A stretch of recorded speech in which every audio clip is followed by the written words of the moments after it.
Okay, so l'Allegro, with all of that being said, then, is a study of a certain type of life, and it needs to be seen in conjunction with its counterpart, Il Penseroso, because they are, and you will see this when you read them, the structure and the invocations and the features of it are clearly written as parallels. And just like Andrew Marvell will present a dialogue between the soul and body. I don't know if anyone has ever read that, but he does write it before Milton, or around the time Milton writes L'Allegro Il Penseroso. It's meant to be read as this speaking to that and vice versa. So it begins with the lines, hence loathed melancholy, because melancholy is associated with the contemplative life. People who are intellectuals, introverts, tend towards melancholy, depression. People that are inclined, on the other hand, towards the active life tend to be cheerful, exuberant, explosive, potentially. Although there are gradations between this. I said cheerful, they don't tend to be irascible, prone to fits of temper. That's a choleric temperament, right? But again, he's dealing with 2 and not 4, which is why I think, even though he's not directly including the private life and the public life, or the life of the mind and the life of action in his gaze, he's only using 2, and those are the 2 that are dominant. Anyway, but this idea of a contradiction, it is here, and we have 2 separate personae speaking that we need to recognize, and neither of them is Milton. I also need to say that Milton does not represent one or the other. He's not on the side of one or the other. These are 2 personae, or 2 masks for the speaker. A persona is a mask, right? We get it from Greek theater. The actors wore masks. That was the character that they were representing. And we think about a mask as a character. And the word character is a Greek word, which is a fixed impression on something, like from a stamp. That's where you get character. When it talks in Scripture about the production of character, it's a fixed state in a person. So it doesn't deny the human nature of people that have a different character, but godliness has a certain type of character. It's a stamp. The stamp comes from the pressure of experience, and particularly of suffering, because suffering produces character that pleases God. You can please God without suffering, but God disciplines those he loves. And that character that in the midst of suffering is nonetheless joyful, is aware that suffering is God's tool for sanctification and ultimate glorification, for which you should be joyful. But if you stick with only the contemplative side of things, there's no joy that results from it. And if you stick with the joyful side of it, there's no godliness that comes from it. You need both sides of the coin. So you don't, when you're reading the poems, try to adjudicate, well, which is Milton going to be more inclined to? Because he's a writer, we're going to assume that he's Il Penseroso. He's a contemplative, right? He's not a man of action. And then when you look at Milton's biography, hold on a second, he spent 20 years in public affairs, thought it was sufficiently important to put his whole vocational sense of being the great epic poet of England to one side, because the circumstances of life required it of him that he be involved in politics. So he in other words, he wants to commend both of them to us, and to see the weaknesses of both and the strengths of both. So it's in that sense a character study. So we have 2 distinct personas speaking 2 distinct poems, and each persona, as I say, a mask, something. A persona is something one speaks through, from sonar, sound. You speak through it, just like the mask amplifies the voice, which is what it does. That's why it's called a persona, because it amplifies the voice, just like a microphone does now. these are symmetrically opposed introductions, and maybe I should put them down here, actually. Let me see if there. See if I can put them alongside one another. Poem 1645, Il Penseroso. So, ideally, I should set them side by side. How will I do that? I know how I'll do it. Copy and put this alongside it as well. No, not Trump. And do this here.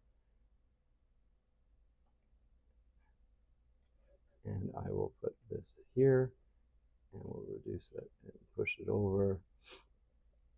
And I can't do it too far. Okay, so just to compare them side by side. It's a little bit too big. Il Penseroso, L'Allegro. And there you get the sense, the clear apposition of the two.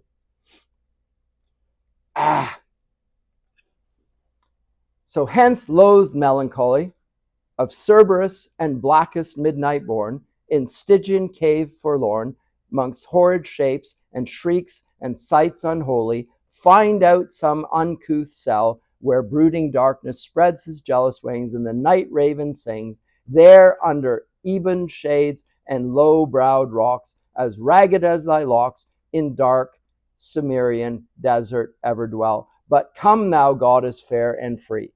So that introduction, same thing in Il Penseroso. Hence, vain deluding joys, the brood of folly without father bred, how little you bested, or fill the fixed brain with all your toys, dwell in some idle brain,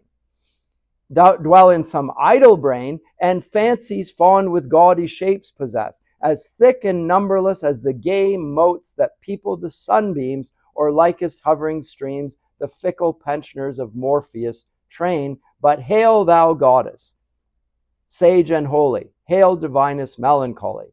So that introduction there is an invocation almost in both cases and it's like antiphony. It's like two voices singing back against one another, and the two, just like in a choir, blend together. And I think that's how they need to be seen. There's a blending that's going on here. Each has its merits, and each, in a sense, despises the other. And there's a hostility, contempt between the two, just like there is a contempt between politicians and intellectuals. And just like there is between businessmen and intellectuals. Although the best politicians and the best businessmen combine an intellectual awareness, and they read a lot of books. And we would be better off if people who read a lot of books actually had some practical experience and were involved in life. I think the Renaissance ideal is a good ideal, and is actually what Adam and Eve would have both done. They would have been active as well as be aware of the wisdom of God. The purpose of wisdom is to be practical, not just to stay in the so-called ivory tower. So it begins this way, and there is a sort of something like an incantation, and there's something magical about the two beginnings. I just wanted to do the beginning. Let me stick with L'Allegro for the beginning now and get rid of its comparison. I just wanted to show you that they are structured in exactly the same way, more or less.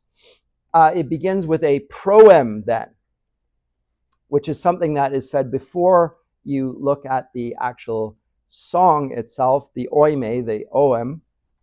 You give a proem, just like to some degree he did in the what's it called? The first poem we looked at, on the Incarnation, Ode, the Nativity Ode. There was a proem of sorts at the beginning, and then he gets into the hymn proper. Same sort of thing. It's the incantation, if you will, and it calls not only to announce the song, but also to drive out its threatening opposite. So in the midst of melancholy, the cheerful cannot flourish. And you'll note that extroverts and introverts don't mix very well. If I want to be attentive to the life of the mind, I got to get rid of those happy, clappy, cheerful people that are always busy. And they always want to do things. And they always want to have fun. And they never get down to thinking about anything. They never do anything worthwhile. They're always bubbling away. So, and the bubbly people are says, I don't want Eeyore around me all the time, or Puddleglum. You are no fun. You will never get anything done because you always want to say, well, hold on a second here. Let's just think about this a bit further. So they hate each other. There is an antithesis between them, right? You know what I'm talking about, of course. And again, people in the academy are usually not very fun, which is why professors are always wearing black and portrayed in black, and why they drink too much or whatever. So you got to get rid of those. Hence, loathe melancholy of Cerberus, the hellhound. Note that this is vituperation. He's contemptuous of Cerberus, that is the underworld, and blackest midnight born, in Stygian cave forlorn, amongst horrid shapes and shrieks and sights unholy, find out some uncouth cell. What does he mean by uncouth here? Unknown, desolate. Note that in Wordsworth's Immortality Ode, the hermit finds himself alone in the midst of silence. It's the contemplative life in the midst of nature. Again, he's appealing to the exact same sort of quietness of the contemplative, which gives rise, in Wordsworth's estimation, to the spirit, the whole moral spirit of man. Very much introverted then, though. Where brooding darkness spreads his jealous wings, and the night raven sings. There under ebon shades and ebony, and low-browed rocks, as ragged as thy locks, in dark Cimmerian desert ever dwell. It's on the outside of the Homeric word. That's where the Cimmerians live. And you will dwell there. So that you have to, it's almost like it's as an exorcism. Get rid of this evil spirit of melancholy. That's probably how introverts feel about extroverts, and vice versa. You gotta cast them out. Can we call the demon out of them? Go away. But come, thou goddess, fair and free. In heaven, Eclepe, that is called Euphrosyne, the goddess of mirth, one of the three graces. So we've got Euphrosyne, Aglaia, and Thalia. The three graces portrayed in Vivaldi. It's not Vivaldi. It's what's the painting? The Renaissance painting, and the author of that, Botticelli. Spring. Yeah, the three graces are there. Again, associated with spring. Now, Northrop Frye, by the way, is going to make a great deal on the four seasons and the associations with temperaments and so forth in his magisterial study in the 20th century, which deals with archetypes, and make it into a whole view of reality and literature, revealing and connecting it then certain types of poetry with the spring, and certain types with the summer, and certain types with the fall, and certain types with the winter, comedy, tragedy, etc. The comedy will be a spring association, and along with the vitality and the cheerfulness will come fertility and the rights that come with it, sex, marriage, rightfully speaking, and so forth. So but just to say that Milton then invokes Euphrosyne, which is the goddess of mirth, of joy then, and by men rather, heart-easing mirth, whom lovely Venus at a birth with two sister graces bore. So Botticelli's Spring, portraying the exact same thing. With two sister graces more, to ivory-crowned Bacchus bore. Or whether, as some sager sing, the frolic wind that breathes the spring, Zephyr with Aurora playing, as he met her once a Maying. A Maying is the maypole and the dance, the fertility rites and so forth that goes with Maying. May Day with dance and song and drink, of course, also associated with Bacchus and so forth. There on beds of violets, violets are symbols of love and passion in Renaissance literature, whenever you read of a violet. If you want to go through the whole meaning of flowers, look at what Hamlet, Ophelia talks about flowers. Here's violet and whatever. It's a symbol of desire, sexual desire, and so forth. So when she throws violets, it has significance, and the other flowers have their own significance. And the audience would recognize she's just not got a handful of flowers. Those flowers symbolize things. They have significance there. But there, Milton here, again, is bringing the spring associations of desire. And fresh blown roses washed in dew. Filled her with thee a daughter fair, so buxom, blithe, and debonair. Haste thee, nymph, and bring with thee jest and youthful jollity, quips and cranks and wanton wiles, nods and becks and wreathed smiles, such as hang on Hebe's cheek, and love to live in dimple sleek. Sport that wrinkled care derides, and laughter holding both his sides. Come and trip it as ye go on the light, fantastic toe. So there's a dance that goes with the spring ritual, of course. And in thy right hand lead with thee the mountain nymph, sweet Liberty. And Milton's associating with the mountain nymphs. How come? Well, probably because of what's happening in Switzerland and the mountains there. So why is he making the connection with mountain nymphs? I think, again, has in mind Switzerland, the Reformation, Geneva, Calvin, etc.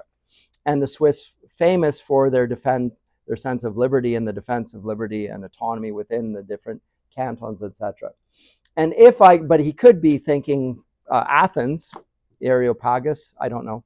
Anyway, and if I give thee honor due, mirth, admit me of thy crew to live with her and live with thee in unreproved pleasures free, to hear the lark begin his flight.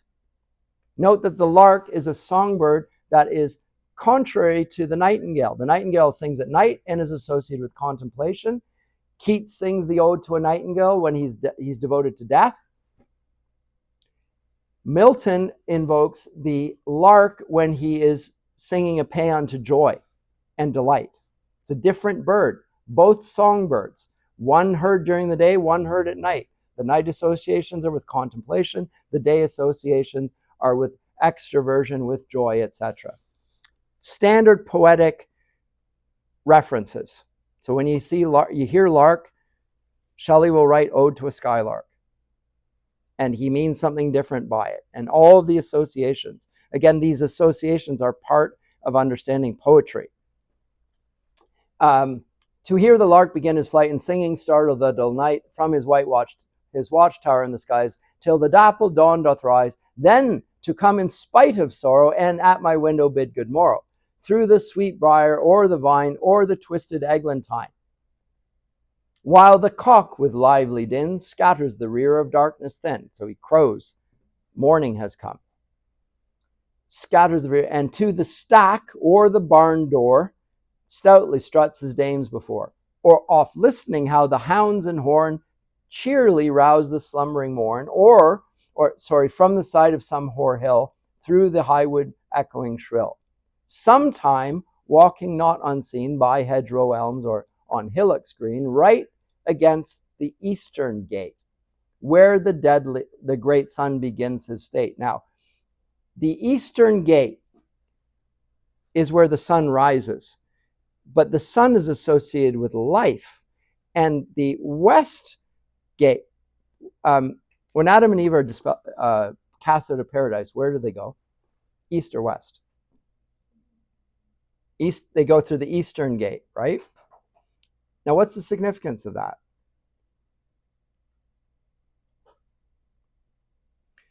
They go towards life. They've just heard the story of the Redeemer. They're cast out of paradise, but they go east. And Shelley, when he writes the Ode to the West Wind, the west is the death. It's a symbol of death. So directions start to be associated once again with life. In the churches of the Western world, they are all directed towards Jerusalem, which is to the east. Of course, if you're west of Jerusalem or east of Jerusalem, then they're going to be facing the other way. But Western Christendom is on this side of Israel. of Jerusalem. So the churches in England, in Europe, in North America, when they're built in the Catholic tradition, they are all orientated. So when you pray, they have a cruciform shape, right? And the altar is up here and the priest behind the altar and so forth. This direction is east and specifically directed towards Jerusalem. There's a symbolism there. And on the wall behind this will be a stained glass window that will usually show some sort of an eschatological vision of the Trinity, or in the case of in the Middle Ages, a rose window. You know what I mean by a rose window? I've said this on various occasions. So it all has there's a directional emphasis to Milton's, even though he's not Catholic or Anglican he understands directions and purposes of directions. And so here, when it goes towards the east, it's the place where the sun rises, but the sun is a symbol of the Son of God, like the physical sun that rises. Whereas when it sets and it's dark, of course, it connotes something rather different. So rise against the eastern gate, where the great sun begins to state, robed in flames and amber light, the clouds in thousand liveries dight, while the plowman near at hand whistles o'er the furrowed land, and the milkmaid singeth blithe, and the mower whets his scythe, and every shepherd tells his tale under the hawthorn in the dale. Straight mine eye hath caught new pleasures, while the landscape round it measures. Russet lawns and fallows gray, where the nibbling flocks do stray, mountains on whose barren breast the laboring clouds do often rest. Meadows trim with daisies pied, shallow brooks and rivers wide, towers and battlements it sees, bosomed high in tufted trees, where perhaps some beauty lies, the cynosure of neighboring eyes. Hard by, a cottage chimney smokes from betwixt two aged oaks, where Corydon and Thyrsus meet, as are at their savory dinner set of herbs and other country messes, while the neat-handed Phyllis dresses, and then in haste her bower she leaves, while Thestilis to bind the sheaves. Or if the earlier season lead to the tanned haycock in the mead, sometimes with secure delight the uplands hamlets will invite, while the merry bells ring aloud and the second rebecks sound, to many a youth and many a maid dancing in the checkered shade, and young and old come forth to play on a sunshine holiday, till the livelong daylight fail, then to the spicy nut brown ale. So now they drink and are cheerful and merry. We have a portrait of the Shire here, more or less. Maids, farmers, jollity, life, rejoicing. It is Hobbit-like, cheerful characters, without any of the wisdom of the hobbits, but with all of the pleasantry of the hobbits. How fairy Mab, referred to in Romeo and Juliet, but also in Midsummer Night's Dream. The junkets eat, she was pinched and pulled, she said, and he by Friar's lanthorn led, tells us how the drudging goblins sweat to earn his cream bowl duly set, when in one night, ere glimpse of morn, his shadowy flail hath threshed the corn, that 10-day labourers could not end, and lies him down the lubber fen. And a beneficent goblin of sorts. Again, he's getting into English mythology here now, just like Shakespeare did. And stretched out all the chimney's length, basks at the fire his hairy strength, and crop full out of doors he flings, ere the first cock his matin rings. Thus dawn the tales, to bed they creep, by whispering winds soon lulled asleep.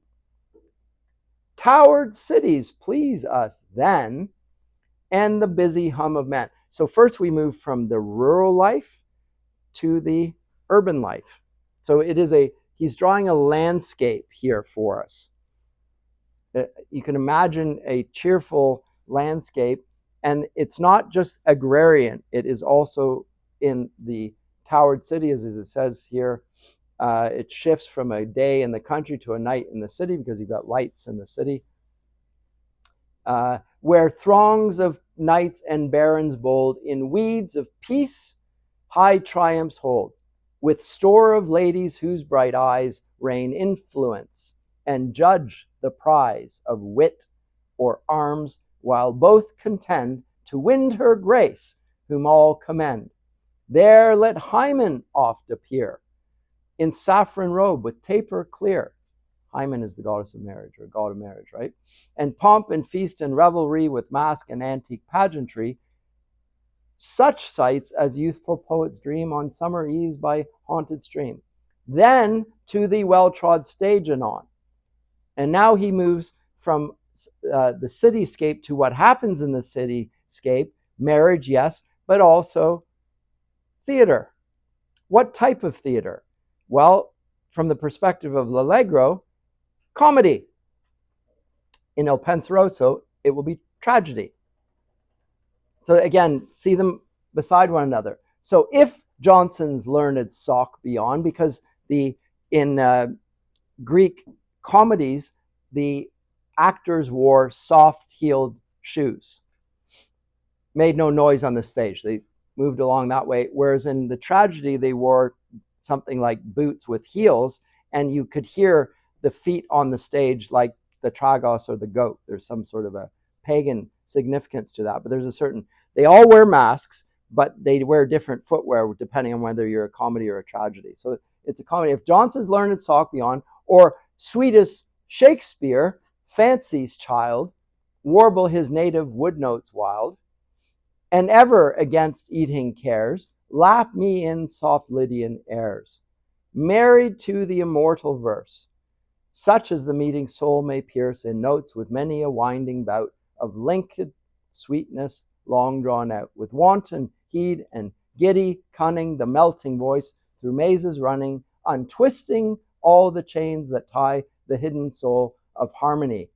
And now in the end, he's going to appeal to Orpheus, which he does twice over. He will also appeal to Orpheus in Il Penseroso.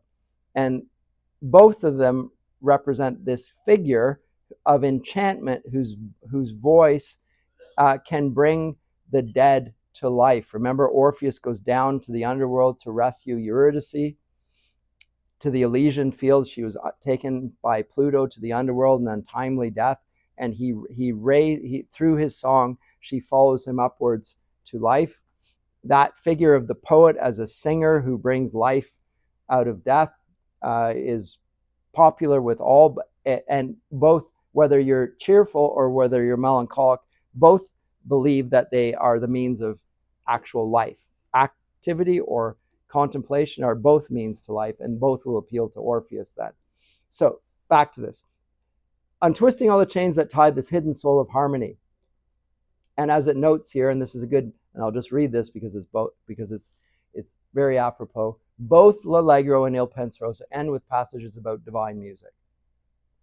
The poet is asking for nothing other than the reattuning of the human soul, asking for an end to earthly grossness and for the ability to enjoy, as did Adam and Eve before the fall, the harmonious structure of the universe reflected in the human soul. The microcosm-macrocosm relationship I regularly have talked about in relation to Renaissance poetry and even ancient pagan poetry. Okay, that Orpheus' self may heave his bed from golden slumber on a bed of heaped Elysian flowers, and hear such strains as would have won the ear of Pluto, to have quite set free his half regained Eurydice. Who these delights, if thou canst give, mirth with thee I mean to live. If you can give me these, I will be with you. We'll find that in Il Penseroso, he does the exact same thing.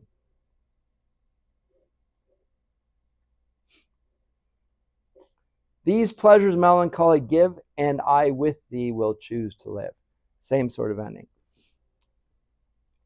But I'll say more of that about that after the break when we come to that. Do you have any comments or questions about? I went over it at enormous speed here. I understand, and to some degree, I don't even want to apologize for it. It's better to read it quickly and get a sense of the scope. But the associations is the main thing. What do we associate with cheerfulness? He musters a whole string of associations, landscapes, characters, songbirds, types of theater, and all of them seem good. And likewise, when he comes to the contemplative life, Il Penseroso, they will also all be associations, and yet will pronounce themselves hostile to each other. They can't both be right, or can they? Are there two sides to the story of human character? Something to the extrovert and to the introvert, if you will.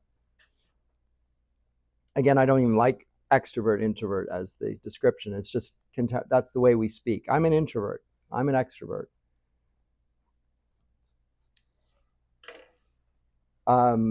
It's a bit more sophisticated than that.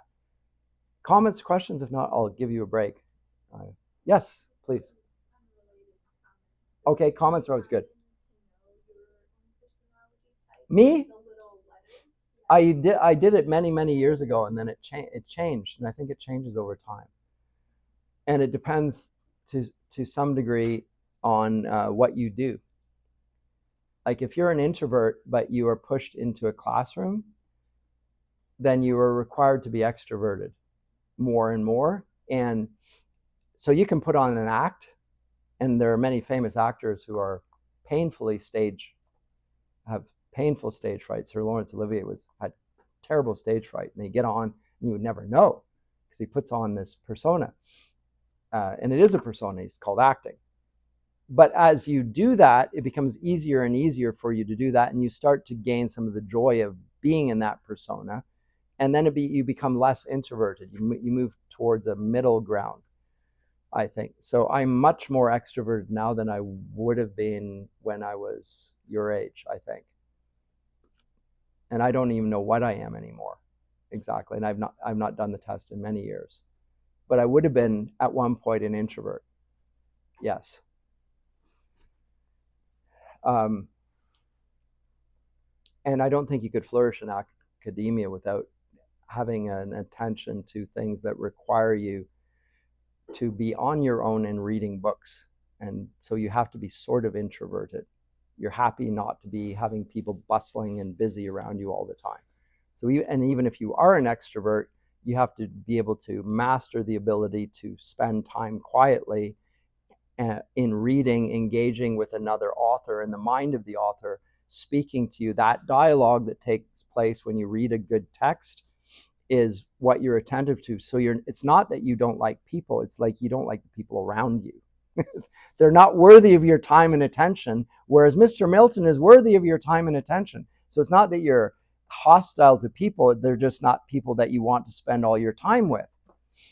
Nonetheless, you have no choice. They're around you. You need to bring then that conversation of Mr. Milton and how it changes you into conversation with other people. Otherwise, the world doesn't get any better. Anyway, but I don't have an answer to your question. I don't know what I am. Maybe you would have your own views on what I am. But you might not be right because you only see me in the classroom. Okay? Any other questions?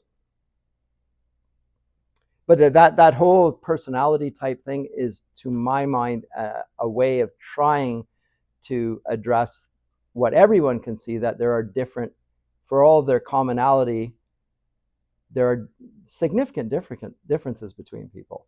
And it can't be attributed to just upbringing, because within the same family, you can get very different types. Like very different. So how do they explain it? Well, they explain it, well, you were born at this day, under this hour, the influence of this planet had an influence on your character, and that's how we explain it. Another character, I meant to write this down or mention at any rate, in this time of great influence is Plutarch. He writes lives and parallel lives, and he'll take one Greek and he'll take one Roman.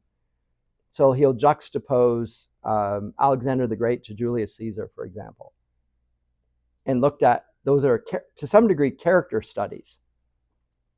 And we have not really made much of that on the course because we tend not to read those as literature, but the Frankenstein monster reads,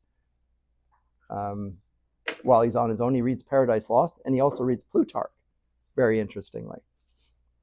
Anyway, enough of that for now. I'll see you after the break then.